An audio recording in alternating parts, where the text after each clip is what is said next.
ये एक अलामत है नीचे चलने वाली बीमारियों के बारे में कि आपके पास जिंदा बच्चा नहीं है। सो आपको जब ये प्रॉब्लम्स आ रहे हों, सबसे पहली बात तो ये है कि आपने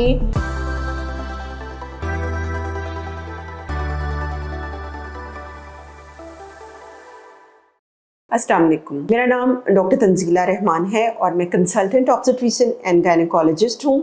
मैं Umar hospital and cardiac centre Johar town Lahore में प्रैक्टिस करती हूँ। आज आपको बताऊंगी कि अठरा क्या बीमारी है और क्या वाकई इसका इलाज मुमकिन है और इसके लिए किस तरीकाकार को अपनाया जाना चाहिए। जो अठरा है ये एक बड़ी टर्म है या फिर एक बड़ा सा नाम है। इसके अंदर बहुत सारे बीमारियां आती हैं। अठरा है कि आप हमला तो हो जाती हैं लेकिन आपके हाथ में जिंदा बच्चा नहीं आता। 18 की ये सबसे छोटी डेफिनेशन मैं आपको बता रही हूँ। इसमें यह भी हो सकता है कि आपके पहले 3 महीनों में हमल जाया हो जाता है, उसकी ग्रोथ ही नहीं होती, या फिर हार्ट बीट आती है, थोड़ी सी ग्रोथ होती है, फिर हमल जाया हो जाता है, या फिर 20वें हफ्ते तक अचानक से ही बच्चे की डिलीवरी हो जाती है, या ऐसे होता है कि बच्चा सिकुड़ जाता है, या फिर बच्चे का पानी खत्म हो जाता है, या बच्चा जो है वो 8वें-9वें महीने में जाके अचानक उसकी डेथ हो जाती है, उसकी मूवमेंट कम हो जाती है, या फिर आपकी हर हमल में आवल फट जाती है,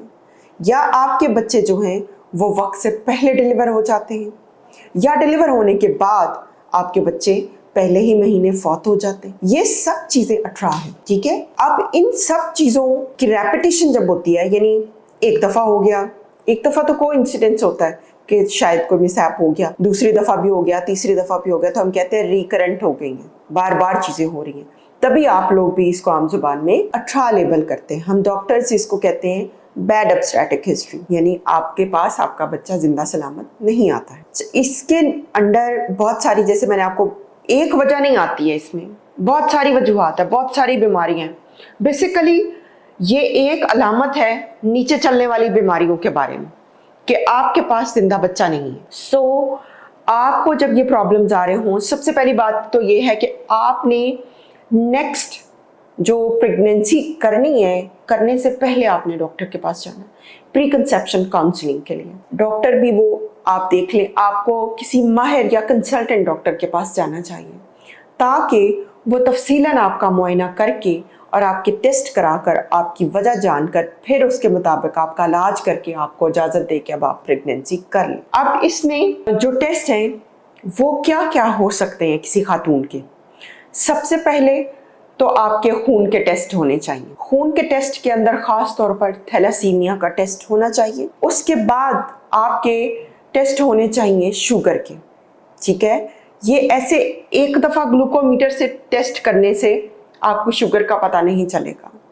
आपको ख़ास टेस्ट बताए जाएंगे जो 3 महीने की शुगर का रिकॉर्ड भी बता सकते हैं, और ये ऐसे टेस्ट भी हैं कि ग्लूकोज पिला के करते हैं ताकि अंदाज़ा किया जा सके कि आपके अंदर छुपी हुई कोई शुगर की अलामत तो नहीं है। फिर आपके थायराइड हार्मोन के टेस्ट भी ज़रूर होने चाहिए, क्योंकि जिन लोगों का थायराइड हार्मोन नॉर्मल नहीं होता उनके अंदर भी मिसकैरेज या फिर हमल के ज़ाया हो जाने के चांसेस बहुत ज़्यादा होते हैं। इसके बाद आते हैं कनेक्टिव टिश्यू डिसऑर्डर्स। बहुत इंपॉर्टेंट है, बहुत इंपॉर्टेंट है।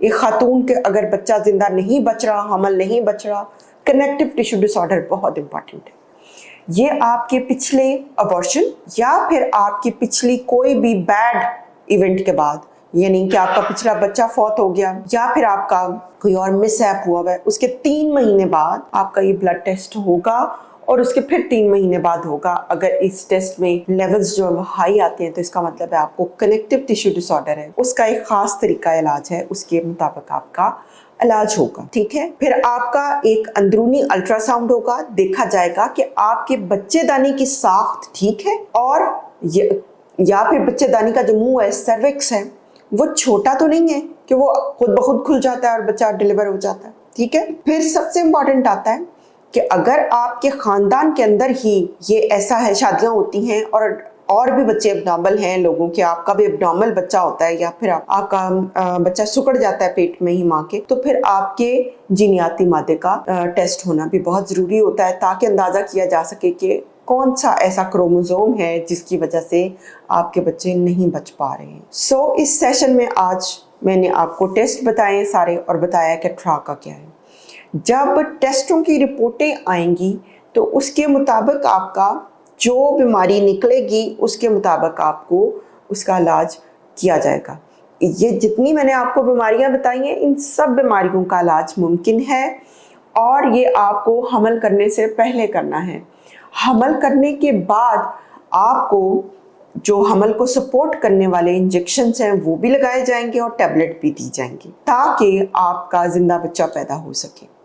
जब आपका बच्चा होने वाला होगा फिर आपके रिपीट अल्ट्रासाउंड भी होंगे और बाद में डिलीवरी भी केयरफुली की जाएगी ताकि बच्चे को डिलीवरी के दौरान भी कोई मसला मसाइल ना हो जाए।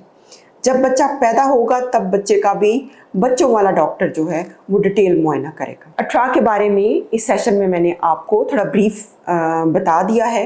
मज़ीद डिटेल अगर आप जानना चाहते हैं तो कमेंट में ज़रूर मेंशन कीजिएगा। मैं फ़र्दर किसी एक टॉपिक पे डिटेल वीडियो भी बना दूंगी, या आपके कोई भी क्वेश्चंस हैं अठरा के बारे में तो वो उसका भी मैं ज़रूर आंसर करूँगी। मेरे चैनल को लाइक करें, सब्सक्राइब करें और कमेंट करना मत भूलें। Thank you.